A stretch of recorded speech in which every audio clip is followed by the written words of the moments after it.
Hump Day to you. So glad to be here. Hope you're having a fun week so far and that you're remembering to honor yourself while you're doing it, and that things are really, really unfolding in a magnificent way that reminds you of the magic and beauty that you are, that you have inside you when you allow it to emanate. Good morning, I'm Valerie, Dr. Valerie Renee Shepherd, coming to you live from the Nevada location of the Hartley Center for Mindfulness and Self-Mastery. This is an interim location. I talk about that a little bit as I'm on my way to do a different version of life in the south of France. Yes, I'm in transit to a beautiful village in the south of France called Poular. You can look it up on the map. It's spelled Puivert. Poular. I'm very excited. I've been there a number of times. It is just what the doctor ordered for this young spirit. Just what the doctor ordered. And I will be talking more about that in Hump Day Happy Chats this year, especially since I will be back in Poular in September and October. So I'll be actually broadcasting from there, working on my next book and doing some of my own personal development and growth processes, deepening my connection to the truth of who I am and the divine in all things. I'm excited. I'm also scared. I'm also noticing some of the things I haven't done as well as I thought I did in terms of preparation, and I'm forgiving myself and continuing to move forward. So please keep tuning in and let me know the questions you have on your own journey of your own personal development, your own ascension process. And I would love to be able to share not your exact story with your name and all that, but potentially as a case study that helps others to grow into their highest and their best selves. We all deserve that.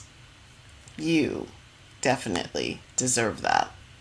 So, you know, if you've been listening for a while, that the Hartley Center, our focus is on self-mastery, defined by me as mastering you in your life so that you can exquisitely manage whatever your life brings your way. And the cool thing about life is it's just a big university. It's a big place to learn. And the question is, what are we learning about? And in the body of work that I'm creating and sharing, the only thing we're really here to learn about is ourselves and how we do life and how we react or respond to the situational dynamics that show up in all facets of our life throughout the different stages of our lives. So if you want to deepen yourself into self-awareness, self-acceptance, and self-love, those are my 3 pillars of self-mastery. You might be interested in joining periodically throughout the year one of my free, complimentary, 7-day Grow in Self-Mastery, Flow into Bliss challenges. It's 7 days with some very specific actions, contemplations, a little bit of writing, a little bit of research into yourself that could help you have more of what you want and less of what you don't. But that all stems from how well you manage this instrument of magnificence that you are.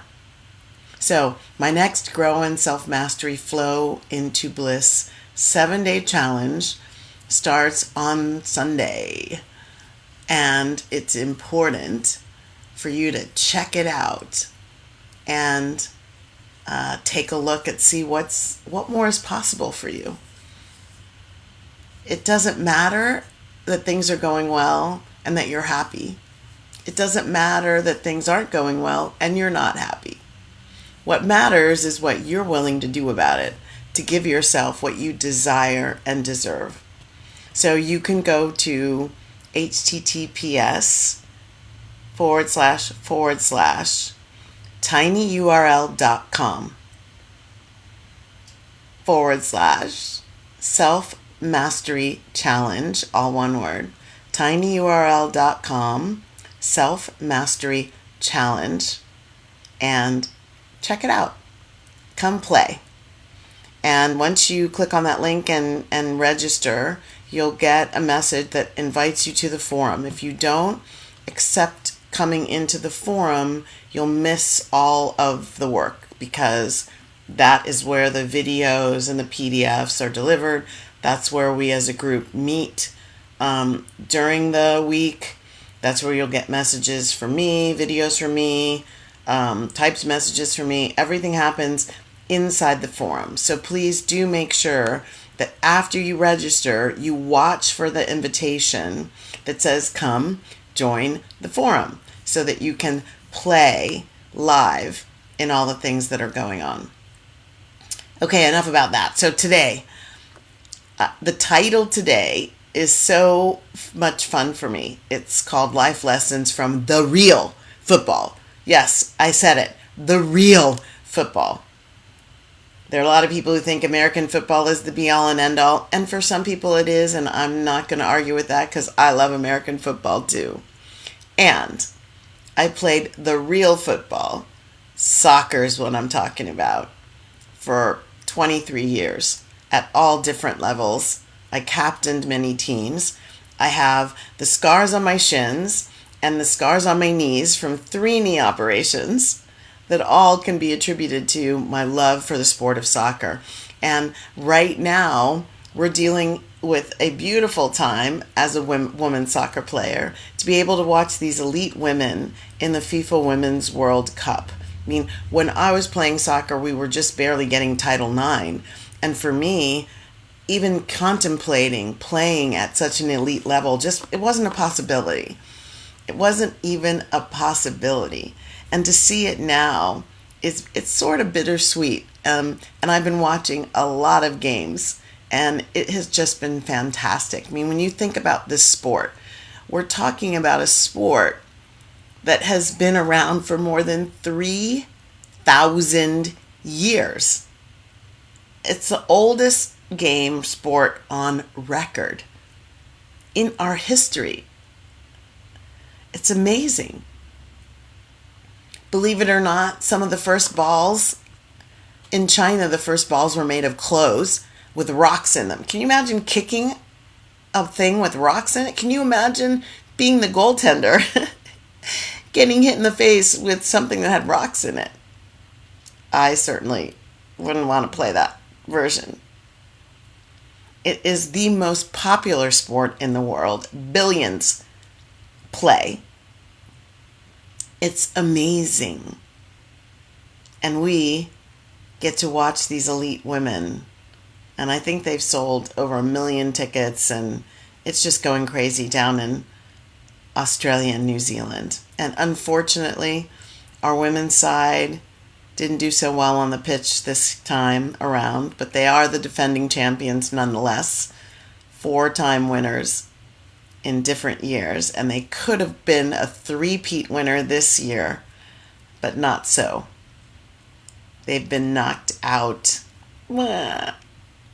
There's still plenty of good soccer, good football to be watched. And as I was hanging last night I watched a little bit of the France-Morocco game that I had recorded, and I watched Australia playing Denmark. Australia won. So did France.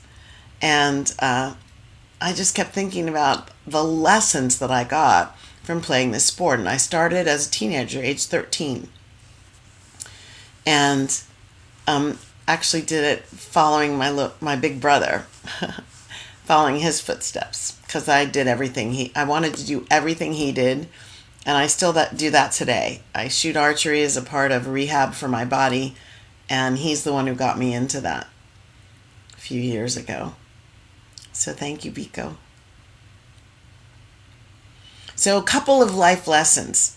The thing about sports is they're perfect for that. Sports can teach you so much. So can art. So can mathematics. So can science. So can so many different things. So this is not advocating one over the other.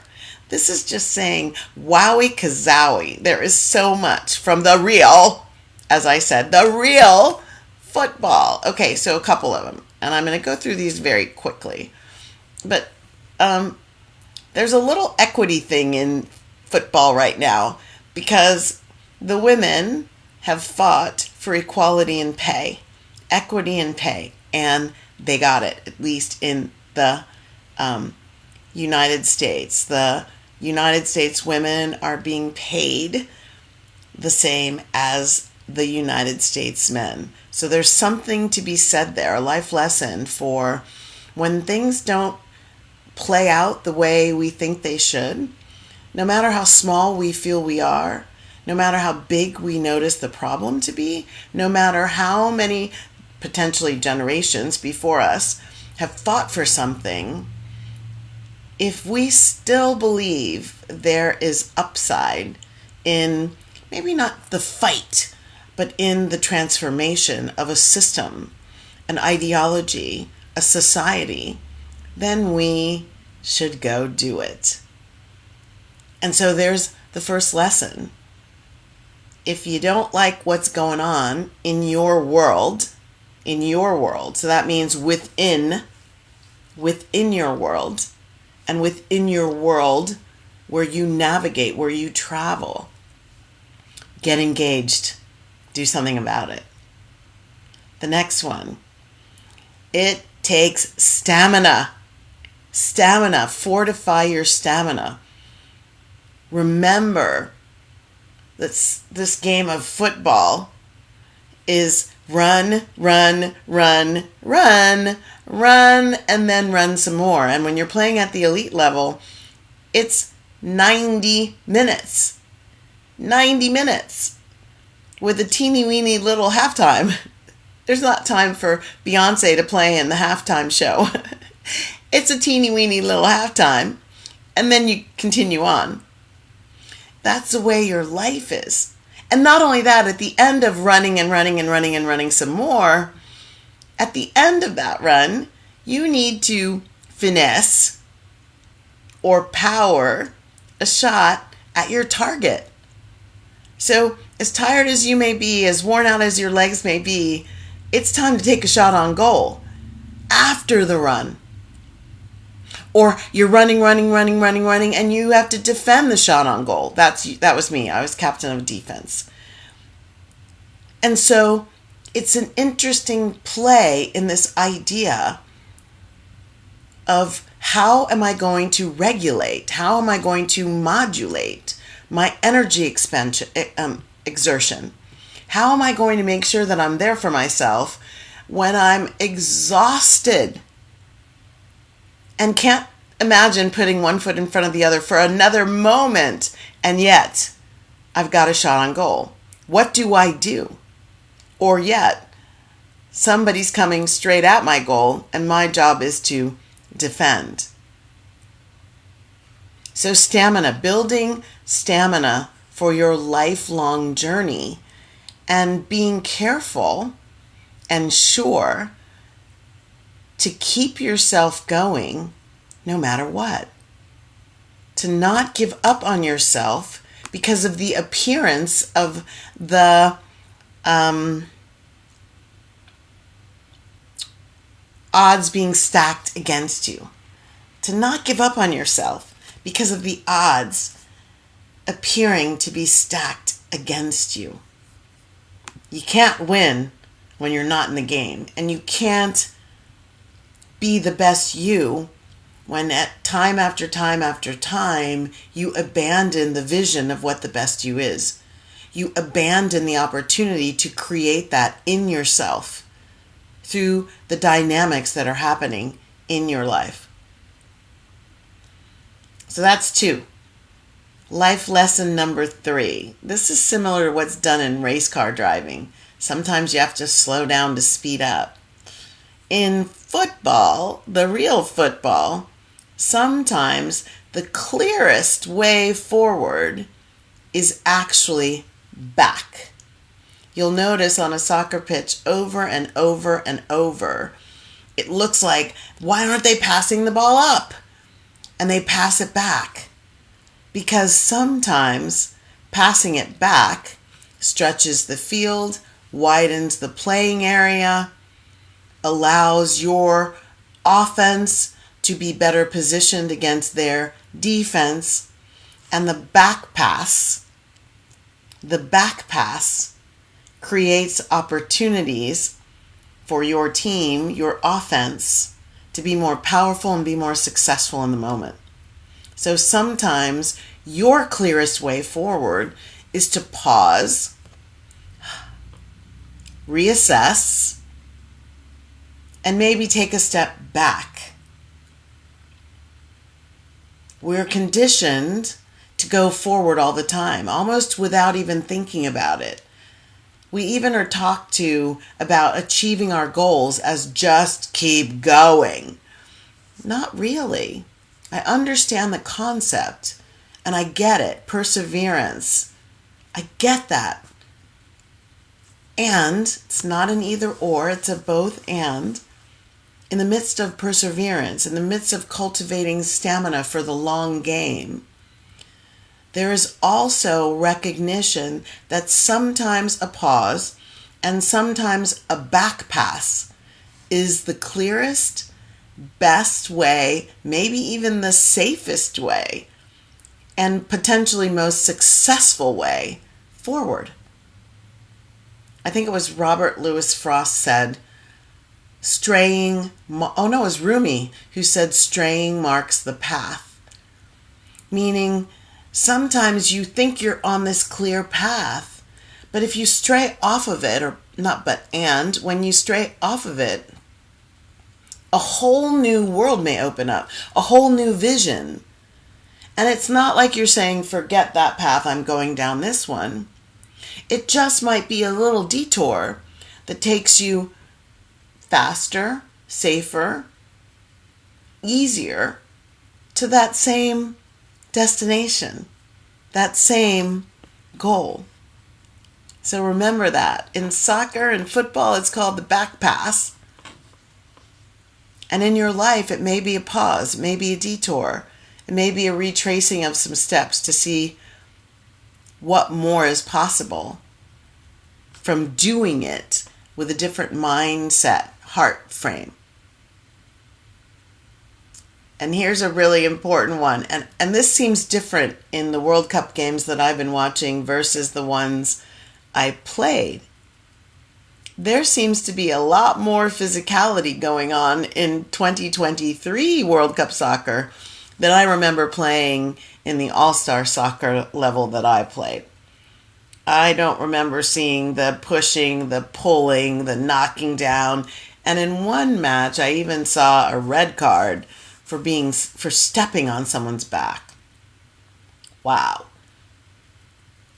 Pushing, pulling. You're going to get pushed, pulled, knocked down, hopefully not stepped on too often, but it's possible in this life of ours. What's your life trying to teach you about how you respond or react to those dynamics, those situations? What did those situations come into your life to show you about you, to teach you about the magnificence that's still available to you, even when someone's knocking you down? And maybe even trying to hold you there. Ugh. The situational dynamics of our lives are wrought with this kind of experience, with this kind of moment in time. This sort of field infraction, the foul ball, tweet of the whistle. Sometimes it's our interpretation of the situation that makes it a foul. Sometimes it darn well is a foul. Regardless, it's what we do in the situation that creates tomorrow and the next day and the next day. Your future is unfolding within the situational dynamics and the decision making and the discernment that you are providing your own access to in the here and now, in the today. Keeping that in mind allows you to focus on what serves you more. It's not the foul. Focusing on the foul and screaming about the foul and being upset about the foul. And can you imagine? Can you imagine if every time there was a push or a pull or a foul in a football match, if everybody just stopped and screamed about it? What would happen? Not much. So how does that support you in your life today? What are you screaming about? Not saying that the scream isn't justified, but maybe it's time to pick up the pieces, reassess, look at where your back pass opportunity is, and get your butt moving. Just saying. It's a natural part of life to be tumbled around a little. And each of those tumbles, as with a diamond or a beautiful mineral stone, you can get polished pretty beautifully from some of that tumbling around. So, I have 3 more. So one of them is the substitution.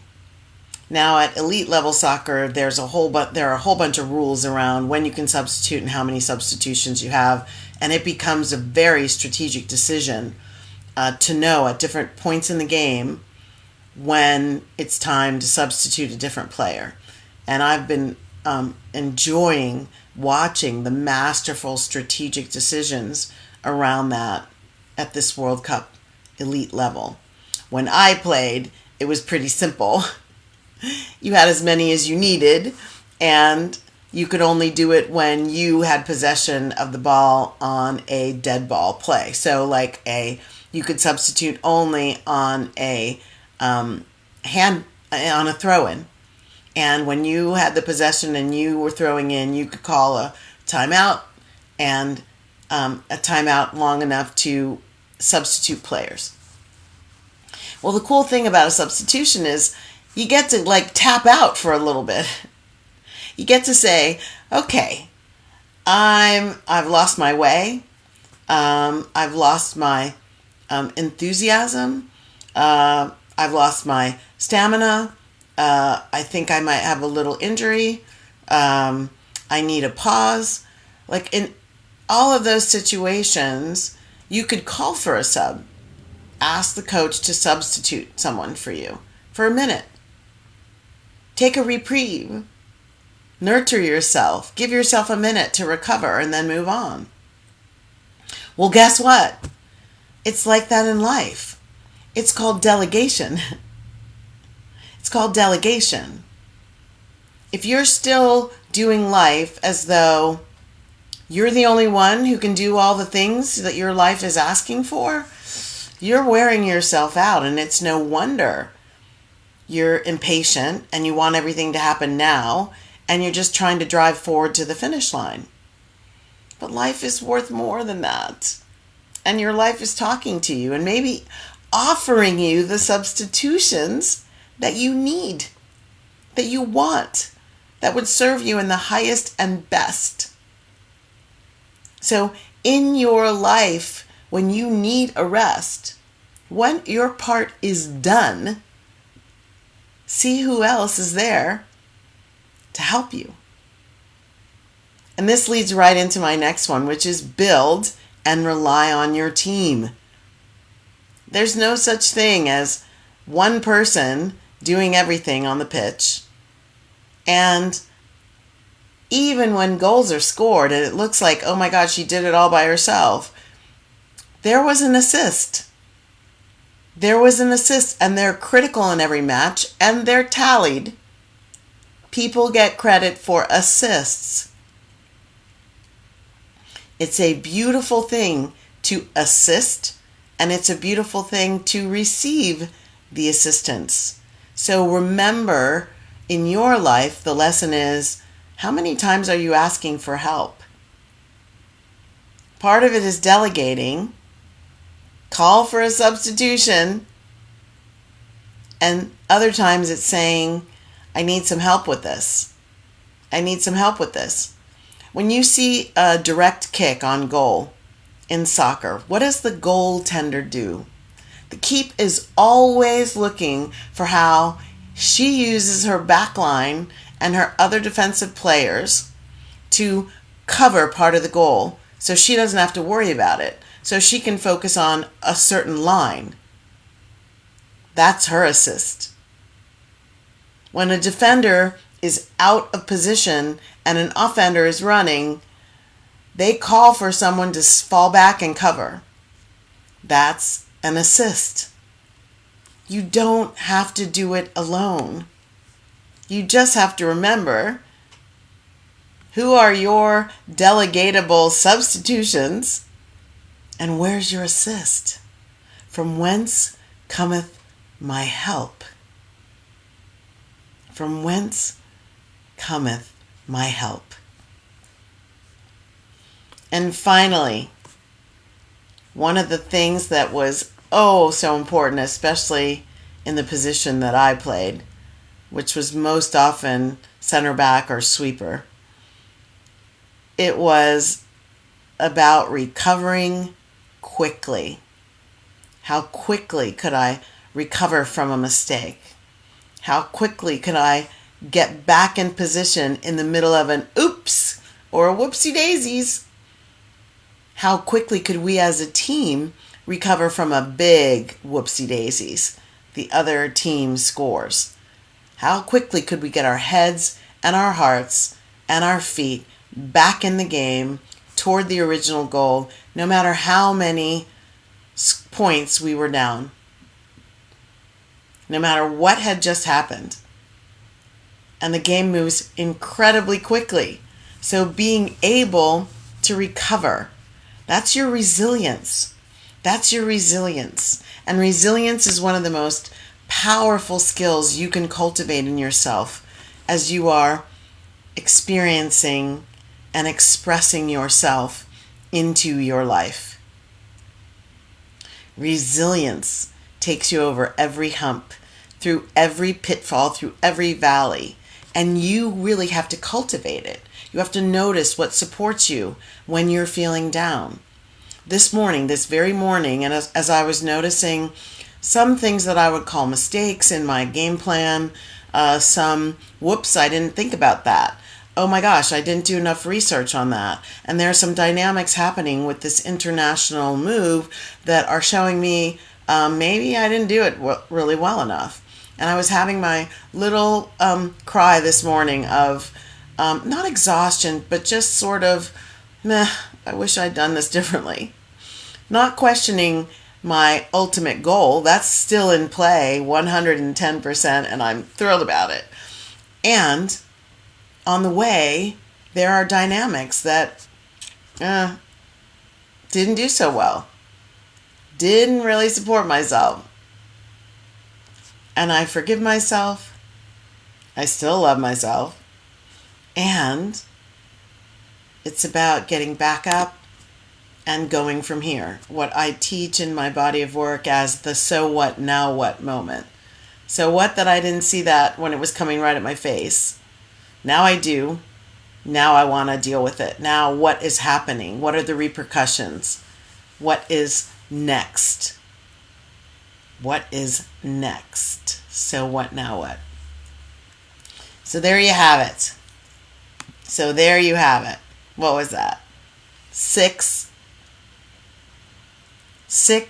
life lessons, leadership lessons, self-love lessons from the real football. I'm going to continue to watch the Cup even though the U.S. is out. I'm going to have a really cold beer and sit down and enjoy the finals and contemplate how some of the things that I know how to do, I cultivated in the game of football. And I offer them to you to help you as you go through all of the dynamics that your life is bringing you. Remember, no matter what, to breathe. Take a few minutes to come back to center whenever you feel like you just got a ball in the gut. Take a breath, or 10. Breathe deeply, come back to your center, open your heart to receive. The so what is where you say acceptance. Okay, this is what is. I just got kicked in the gut.